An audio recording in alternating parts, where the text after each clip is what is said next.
Guys, like, comment, subscribe, share the video, especially if you love college football as much as I do. Man, Mike Norvell better get his team right, Shout out to Boston College. They played a heck of a game with, might I add, 18 penalties. Let's talk about why Florida State struggled today. They clearly showed up and did not think anything of Boston College. They didn't respect them. Heck, I didn't either. Look at my pregame prediction and what I said. Ooh, man, Mike Norvell. But let's talk about the bad.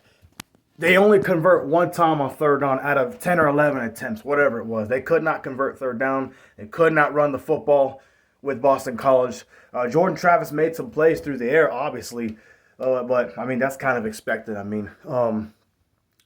Defensively, I wouldn't say Florida State played bad. I thought they played pretty good. It's obvious Boston College has a really good offensive line. They block pretty well for the most part.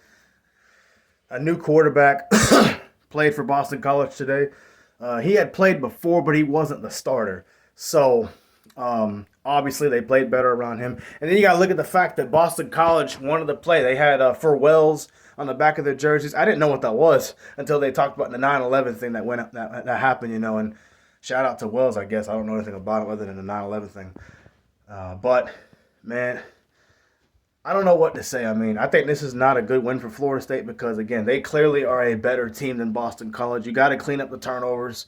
You need to convert third down. They did it with LSU, and I noticed it last week with Southern Miss, but I didn't think to talk about it because, Southern Miss was not as good as Florida State or anybody else like that. No, not a dig to them, but I thought maybe Florida State was doing it purposely to, not show as much.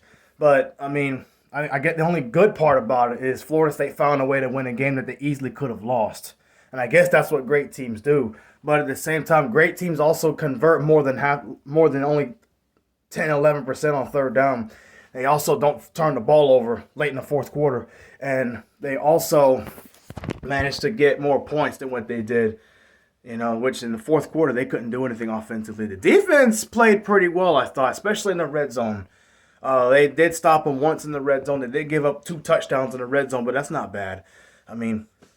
Yeah. But, yeah, I guess it was a good win to an extent, but at the same time, I don't see this team winning a national championship if they don't clean up the penalties late in the game like they had and not converting third down offensively. So that's not good. And defensively, you've got to stop the other team from converting third down. That was also alarming. Boston College did deserve to win this game. I'm glad Florida State won. You can also see this game as an eye-opener for Florida State. Like, hey, we are number 3, but we need to stop worrying about what we're doing great, and we need to go back to what we're not doing great, like third down, offense, defensively. Drop passes from Johnny Wilson, again, late in the game, but it is what it is. You got to be clutch for 4 quarters, man. You can't just do it when you want to when you're playing number 5 LSU. You got to do it every game. Every game. And that's Mike Norvell's fault for not having his team ready. So we'll see how they respond against Clemson, a team that they haven't beaten in nearly 10 years now.